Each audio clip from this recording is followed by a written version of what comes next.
মৰমৰ ছাত্ৰ-ছাত্ৰীসকল তোমালোক সকলোকে আমাৰ এই চেনেলটোলৈ পুনৰবাৰ স্বাগতম জনাইছোঁ। আজিৰ এই ভিডিঅ'টিত মই তোমালোকৰ বাবে লৈ আহিছোঁ ক্লাছ 8ৰ NIMS এক্সামৰ আজি হৈ যোৱাৰ কুৱেশ্যন পেপাৰখনৰ ছায়েন্সৰ কুৱেশ্যনৰ আনচাৰখিনি 46 নম্বৰ কুৱেশ্যনটোৰ পৰা ছায়েন্সৰ কুৱেশ্যন আহিছিল বিজ্ঞানৰ, গতিকে গোটেইকেইটা কুৱেশ্যনৰ আনচাৰ কৰি দিছোঁ, ভিডিঅ'টি শেষলৈকে চাবা। প্ৰথম প্ৰশ্নটো আছিল যে তলৰ কোনটোৰ কেলৰিফিক মান আটাইতকৈ বেছি। তোমালোক মই আৰু অপশ্যনসমূহ কৈ নাথাকোঁ, তোমালোকে অপশ্যনসমূহ নিজে পঢ়ি ল'বা। কাৰেক্ট এনচাৰটি হৈছে কুৱেশ্যন নম্বৰ 46ৰ অপশ্যন নম্বৰ চি LPG। LPGৰ কেলৰিফিক মান আটাইতকৈ বেছি। নেক্সট হোৱা কুৱেশ্যন নম্বৰ 47। কুৱেশ্যনটো আছিল এছাৰশ্যন আৰু ৰিজনৰ কুৱেশ্যন।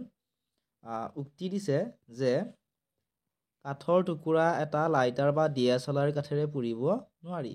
কাৰণ দিছে কাগজ নাইবা কাগজ নতুবা কেৰাচিন তেল কাঠ জ্বলাবলৈ ব্যৱহাৰ কৰোঁ।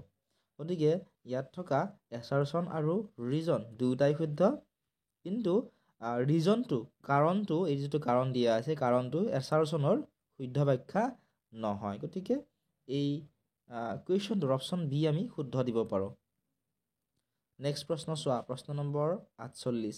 ইয়াতে আমাক মিলাব দিছে স্তম্ভ এৰ লগত স্তম্ভ বি। নাইলনটো কোনটোৰ লগত মিলিব? নাইলনটো মিলিব 3 নম্বৰটোৰ লগত, পেৰাচুট। ঠিক আছে, নাইলনৰ পৰা পেৰাচুট বনোৱা হয়। তাৰপিছত PET মিলিব পলিয়েষ্টাৰৰ লগত।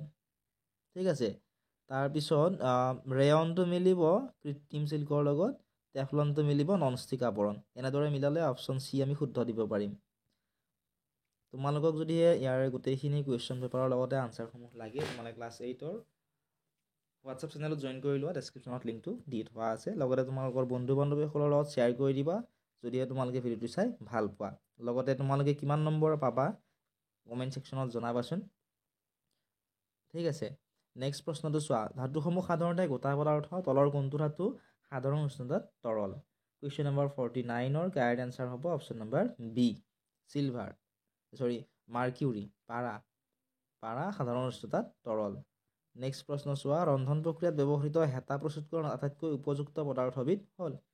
ৰন্ধন প্ৰক্ৰিয়াত ব্যৱহৃত হেতা প্ৰস্তুতকৰণত আটাইতকৈ উপযুক্ত পদাৰ্থবিধ হৈছে বেকেলাইট হ'ব correct answer. Option number C Bakelite correct answer হ'ব। নেক্সট প্ৰশ্ন চোৱা, প্ৰশ্ন নম্বৰ 51। প্ৰশ্নটো আছিল যে জীৱাশ্ম ইন্ধন তলৰ কোনটোৰ পৰা পোৱা যায়? জীৱাশ্ম ইন্ধন মৰা অৰ্থাৎ মৃত জীৱৰ অংশৰ পৰা পোৱা যায়। ঠিক আছে, এতিয়া চাওঁ আহা প্ৰশ্ন নম্বৰ 52। তোমালোকে কোনখন ডিষ্ট্ৰিক্টৰ পৰা ভিডিঅ'সমূহ চাই আছা কমেণ্ট ছেকশ্যনত জনাবলৈ নাপাহৰিবা। প্ৰশ্নটো চোৱা যে তলৰ কোনটো বিদ্যুতৰ পৰিবাহী নহয়? যিহেতু আমাক প্ৰশ্নত সুধিছে যে কোনটো বিদ্যুতৰ পৰিবাহী নহয়, কুৱেশ্যন নম্বৰ 52ৰ কাৰেক্ট এনচাৰ অপশ্যন চিটো হ'ব ব্ৰমিন বিদ্যুতৰ পৰিবাহী নহয়। নেক্সট প্ৰশ্ন, তলৰ কোনটো কয়লাৰ পৰা উৎপাদন কৰিব নোৱাৰি? আমি জানো কয়লাৰ পৰা কক উৎপাদন কৰিব পাৰি, কলদাৰ উৎপাদন কৰিব পাৰি, কলগেছ উৎপাদন কৰিব পাৰি, কিন্তু আমি CNG কয়লাৰ পৰা উৎপাদন কৰিব নোৱাৰোঁ। গতিকে অপশ্যন চি হ'ব কাৰেক্ট এনচাৰ।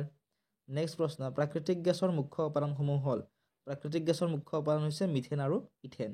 অপশ্যন এ হ'ব কাৰেক্ট এনচাৰ। Question number 55। কুৱেশ্যনটো আছিল যে প্লাষ্টিক পদাৰ্থসমূহ চিনাক্তকৰণ কৰিবলৈ এক বিশেষ সংখ্যাৰ ব্যৱহাৰ হয়, এই সংখ্যাই সূচায়। প্লাষ্টিক পদাৰ্থসমূহ চিনাক্ত কৰিবলৈ এক বিশেষ সংখ্যাৰ ব্যৱহাৰ হয়, এই সংখ্যাটোৱে কি সূচায় আমাক সুধিছে। কুৱেশ্যন নম্বৰ 55ৰ কাৰেক্ট যিটো আনচাৰ সেয়া হ'ব অপশ্যন নম্বৰ ডি ৰিচাইক্লিং, পুনৰ ব্যৱহাৰ সূচায়। নেক্সট কুৱেশ্যন, ইন্ধনৰ আংশিক দহনত প্ৰস্তুত হয়। ইন্ধনৰ আংশিক দহনত কি প্ৰস্তুত হয়? CO প্ৰস্তুত হয়। ঠিক আছে, অপশ্যন বি হ'ব কাৰেক্ট এনচাৰ। কুৱেশ্যন নম্বৰ 57টো চোৱা। জীৱাশ্ম কয়লাৰ আটাইতকৈ পুৰণি ৰূপটো কি সুধিছে? জীৱাশ্ম কয়লাৰ আটাইতকৈ পুৰণি ৰূপটো হৈছে এন্থ্ৰাচাইট। অপশ্যন বি কাৰেক্ট এনচাৰ হ'ব। নেক্সট কুৱেশ্যন, তলৰ কোনটো পদাৰ্থ ডাকটাইল নহয়? ইয়াৰে কোনবিধ পদাৰ্থ ডাকটাইল নহয় সুধিছে। কুৱেশ্যন নম্বৰ 58ৰ কাৰেক্ট এনচাৰ অপশ্যন চিটো হ'ব ছালফাৰ ডাকটাইল নহয়। নেক্সট প্ৰশ্ন, ইন্ধনৰ কেলৰিফিক মান সূচোৱা হয়। বহুতে ইয়াৰ আনচাৰটো কুৱেশ্যন নম্বৰ 59ৰ অপশ্যন ডি লিখিছে। অপশ্যন ডি কিন্তু নহ'ব, অপশ্যন বি হ'ব কাৰেক্ট এনচাৰ। ঠিক আছে, তোমালোকে কি লিখিছা কমেণ্ট ছেকশ্যনত জনাবা। আৰু যদিহে তোমালোকক মেণ্টেল এবিলিটি টেষ্টৰ বাকী ৰৈ যোৱা কুৱেশ্যনকেইটাৰ আনচাৰ লাগে কমেণ্ট ছেকশ্যনত কমেণ্ট কৰিবা। তোমালোকে যদি কমেণ্ট কৰা মই চেষ্টা কৰিম উত্তৰখিনি কৰি দিবলৈ। কুৱেশ্যন নম্বৰ 60 চোৱা। তলৰ কোনটো আম্লিক অক্সাইড আমলিক অক্সাইড বুলি যেহেতু কৈছে question number 60 correct answer option number C হ'ব NO2 কুৱেশ্যন নম্বৰ 61 এজন চাইকেল আৰোহীয়ে জিৰণিৰ পৰা আৰম্ভ কৰি প্ৰতি ছেকেণ্ডত চাইকেলৰ গতি 1 মিটাৰ পাৰ ছেকেণ্ড বৃদ্ধি কৰি মুঠ 2 মিনিট যাত্ৰা কৰে চাইকেল আৰোহীয়ে অতিক্ৰম কৰা দূৰত্ব এইটো অপশ্যন চি হ'ব লাগে correct answer 1.8 kilometre next question চোৱা কুৱেশ্যন নম্বৰ 62 শিল এটা অতিক্ৰম কৰা অনুভূমিক দূৰত্ব সৰ্বাধিক হ'ব যদি অনুভূমিকৰ সৈতে শিলটো নিক্ষেপ হোৱা কোণৰ পৰিমাণ ইয়াৰ আনসাৰটো অপশ্যন নম্বৰ বি হ'ব লাগে ঠিক আছে 45 ডিগ্ৰী তথাপিও মই অলপ কনফিউজ আছে যদি তোমালোকে ভাবা ভুল হৈছে কমেণ্ট ছেকশ্যনত জনাবলৈ নাপাহৰিবা নেক্সট কুৱেশ্যন ধাৰ কটাৰী এখনৰে ফুটা কটাৰীতকৈ ভালকৈ কাটিব পাৰি কাৰণ ধাৰ থকা কটাৰী এখনতকৈ ফুটা কটাৰীৰে ভালকৈ কাটিব পাৰি ইয়াৰ কাৰণটো হৈছে অপশ্যন চি হ'ব কাৰেক্ট এনসাৰ ধাৰ থকা কটাৰী প্ৰতি একক ক্ষেত্ৰত ফুটা কটাৰীতকৈ অধিক পৰিমাণৰ বল প্ৰয়োগ কৰে কুৱেশ্যন নম্বৰ 64 কুৱেশ্যনটো আছিল পুখুৰীতকৈ সাগৰত সাঁতুৰিবলৈ সহজ কাৰণ পুখুৰীতকৈ সাগৰত সাঁতুৰিবলৈ সহজ ইয়াৰ কাৰণটো কি সুধিছে কাৰণ হৈছে পুখুৰীৰ পানীতকৈ সাগৰৰ পানীৰ ঘনত্ব বেছি নেক্সট হোৱা কুৱেশ্যন নম্বৰ 65 কুৱেশ্যনটো আছিল যে বিগলন উষ্ণতাৰ ওচৰৰ বৰফ থকা পথত বিগলন উষ্ণতাৰ ওচৰৰ বৰফ থকা পথত কি হ'ব গাড়ী এখন পিছলৈ যাব পাৰে কাৰণ বিগলন উষ্ণতাত গলি থকা বৰফে ঘৰ্ষণ বল যথেষ্ট বেছি কমাই দিয়ে next question 66 number distilled water অৰ্থাৎ বিশুদ্ধ পানী কি হৈছে is a bed conductor of electricity বিদ্যুতৰ এটা বেয়া পৰিবাহী অপশ্যন চি হ'ব এই কুৱেশ্যনটোৰ কাৰেক্ট এনসাৰ কুৱেশ্যন নম্বৰ 67 এজন মানুহৰ সম্পূৰ্ণ প্ৰতিচ্ছবি চাবলৈ হ'লে আইনাখন কি হ'ব লাগিব মানুহজনৰ আকাৰৰ কমেও আধা হ'ব লাগিব অপশ্যন এ হ'ব শুদ্ধ উত্তৰ নেক্সট হোৱা 68 নম্বৰ প্ৰশ্নটো এটা 20 ৱাটৰ বাল্ব 10 ঘণ্টা দিন জিলিকি থাকে আৰু এটা 110 ৱাটৰ ফেন 18 ঘণ্টা দিনত ঘূৰি থাকে মাহেকীয়া শক্তিৰ ব্যৱহাৰ সুধিছে কুৱেশ্যন নম্বৰ 68ৰ অপশ্যন এ হ'ব লাগে কাৰেক্ট এনসাৰ নেক্সট কুৱেশ্যন চোৱা কুৱেশ্যন নম্বৰ 69 পূৰ্ণ আভ্যন্তৰীণ প্ৰতিফলনৰ ওপৰত ভিত্তি হোৱা পৰিঘটনাসমূহ হ'ল 69ৰ কাৰেক্ট এনসাৰ অপশ্যন এইটো হ'ব অপটিকেল ফাইবাৰৰ মাজেৰে পোহৰৰ উপস্থিত হীৰাৰ জিলিকি থকা মই এক্সপ্লেনেশ্যন কৰি থকা নাই ডাইৰেক্ট মই আনসাৰখিনি কৰি গৈছোঁ ঠিক আছে নেক্সট প্ৰশ্নটো চোৱা টেলিস্কোপত আইপিচিৰ তুলনাত অবজেক্টিভ লেন্সৰ এপাৰ্চাৰ ডাঙৰ হোৱা কাৰণটো কি সুধিছে কুৱেশ্যন নম্বৰ 70ৰ কাৰেক্ট এনসাৰ অপশ্যন এইটো হ'ব ডাঙৰ এপাৰ্চাৰ থকা অবজেক্টিভ লেন্সে ডাঙৰ ছবি গঠন কৰে কুৱেশ্যন নম্বৰ 71 বজ্ৰপাত হৈ থকা সময়ত গাড়ীৰ ভিতৰত থকাটো অধিক নিৰাপদ কাৰণ বজ্ৰপাত যেতিয়া হৈ থাকে তেতিয়া গাড়ীৰ ভিতৰত থকাটো অধিক নিৰাপদ বুলি কোৱা হয় ইয়াৰ কাৰণটো কি সুধিছে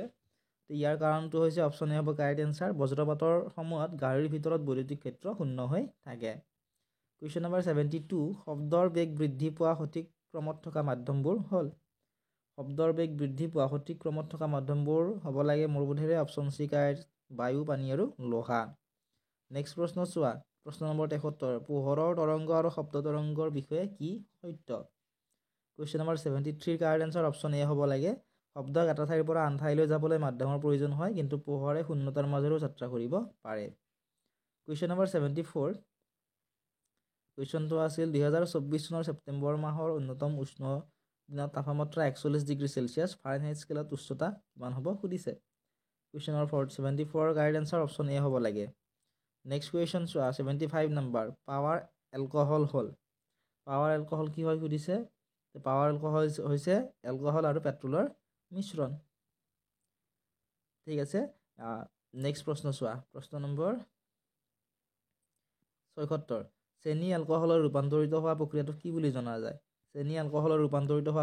কিনবন নামেৰে জনা যায় কুৱেশ্যন নম্বৰ 77 যেতিয়া আমাৰ দেহত বেমাৰ সৃষ্টি কৰা অণুজীৱ প্ৰৱেশ কৰে তেতিয়া দেহে কি প্ৰস্তুত কৰে যেতিয়া আমাৰ দেহত বেমাৰ সৃষ্টি কৰা অণুজীৱ প্ৰৱেশ কৰে তেতিয়া আমাৰ দেহে এণ্টিবডি প্ৰস্তুত কৰে অপশ্যন চি হ'ব কাৰেক্ট এনসাৰ নেক্সট হোৱা কুৱেশ্যন নম্বৰ 78 কুৱেশ্যনটো আছিল জীৱাশ্ম ইন্ধনবোৰ হ'ল জীৱাশ্ম ইন্ধনবোৰ হৈছে অনৱীকৰণীয় প্ৰাকৃতিক সম্পদ নেক্সট কুৱেশ্যন জীৱৰ গোট এটা য'ত জীৱসমূহে নিজৰ মাজত প্ৰজনন কৰিবলৈ সক্ষম হয় তেনে গোটক কি বুলি জনা যায় তেনে গোটক প্ৰজাতি বুলি জনা যায় অপশ্যন বি হ'ব শুদ্ধ উত্তৰ তোমালোকক যদি এই কুৱেশ্যন পেপাৰখনৰ আনচাৰসমূহ লাগে এতিয়াই ডেছক্ৰিপশ্যনত দিয়া লিংকত ক্লিক কৰি ক্লাছ 8ৰ হোৱাটছআপ চেনেল ফেচবুক পেজ আদিত ফ'ল' কৰি ল'বলৈ নাপাহৰিবা লিংকসমূহ ডেছক্ৰিপশ্যনত দি থোৱা আছে কুৱেশ্যন নম্বৰ 80 জীৱবোৰৰ সংখ্যা এনেকুৱা এটা পৰ্যায়লৈ কমি যায় যিয়ে জীৱবোৰক ক্ৰমাৎ বিলুপ্তিৰ পথলৈ লৈ যায় তেতিয়া কি বুলি কোৱা হয় অপশ্যন নম্বৰ এ হ'ব লাগে শুদ্ধ উত্তৰ বিলুপ্তপ্ৰায় প্ৰাণী বুলি কোৱা হয় কুৱেশ্যন নম্বৰ 81 তলৰ কোনটো কোষকেন্দ্ৰবিহীন কোষৰ উদাহৰণ কুৱেশ্যন নম্বৰ 81ৰ কাৰেক্ট এনচাৰ হ'ব অপশ্যন নম্বৰ চি স্তন্যপ্ৰায়ী প্ৰাণীৰ লোহিত ৰক্ত কণিকা নেক্সট প্ৰশ্নটো চোৱা প্ৰশ্নটো আছিলে যে বংশগতিৰ একক বুলি জনা যায় বংশগতিৰ একক বুলি কাক জনা যায় বংশগতিৰ একক বুলি জনা যায় জিনক অপশ্যন এ হ'ব কাৰেক্ট এনচাৰ নেক্সট কুৱেশ্যন ক্লৰ'প্লাষ্টবোৰ হ'ল question number 83 correct answer option A হ'ব সেউজীয়া ৰঙৰ প্লাষ্টিড নেক্সট কুৱেশ্যন চোৱা 84 নম্বৰ কুৱেশ্যনটো টেষ্ট টিউব বেবী কেঁচুৱাসকলৰ জন্ম হোৱা প্ৰথাটো কি এইটো হৈছে ইন ভিট্ৰ' ফাৰ্টিলাইজেশ্যন চমুকৈ IVF কুৱেশ্যন নম্বৰ 85 মুকুলোদ্গম এক উদাহৰণ হ'ল মুকুলোদ্গম এক উদাহৰণ হৈছে অযৌন প্ৰজননৰ উদাহৰণ এই sexual reproduction option A correct answer হ'ব কুৱেশ্যন নম্বৰ 86 কুৱেশ্যনটো আছিল যে আদামৰ আপেল মানে হ'ল আদামৰ আপেল মানে কি আদামৰ আপেল মানে হৈছে লেৰিংছ অপশ্যন এ হ'ব কাৰেক্ট এনচাৰ কুৱেশ্যন নম্বৰ 87 হৰম'নসমূহৰ ক্ষৰণ হয় অন্তঃস্ৰাৱী গ্ৰন্থিৰ পৰা অপশ্যন এ হ'ব কাৰেক্ট এনচাৰ নেক্সট হোৱা কুৱেশ্যন নম্বৰ 88 যেতিয়া এক্স ক্ৰম'জমযুক্ত শুক্ৰকোষে ডিম্ব নিষিক্ত কৰে যোজন কোষটোৰ বিকাশ হয় কি গঠিত হয় তেতিয়া গঠিত হয় কন্যা শিশু ফিমেল চাইল্ড হ'ব নেক্সট হোৱা কুৱেশ্যন নম্বৰ 89 অম্ল বৰষুণৰ কাৰণে কি হয় অম্ল বৰষুণৰ কাৰণে স্কিন কেঞ্চাৰ হয় স্কালৰ কৰ্কট ৰোগ হয় শেষৰ প্ৰশ্নটো বন মহোৎসৱ কোনটো মাহত উদযাপন কৰা হয় অপশ্যন আছিলে জুলাই আগষ্ট অক্টোবৰ আৰু জুন ইয়াৰ উত্তৰটো মই তোমালোকক কৈ নিদিওঁ তোমালোকে কমেণ্ট ছেকশ্যনত জনাবা নোৱাৰিলে কমেণ্ট ছেকশ্যনত কমেণ্ট কৰিবা মই আনচাৰটো তাত তোমালোকক দি দিম এইখিনি আছিল আজিৰ এই ভিডিঅ'টি যদি ভিডিঅ'টো চাই ভাল পাইছা ভিডিঅ'টো লাইক কৰি দিয়াৰ লগতে তোমাৰ বন্ধু বান্ধৱীসকলৰ লগতো শ্বেয়াৰ কৰি দিবলৈ নাপাহৰিবা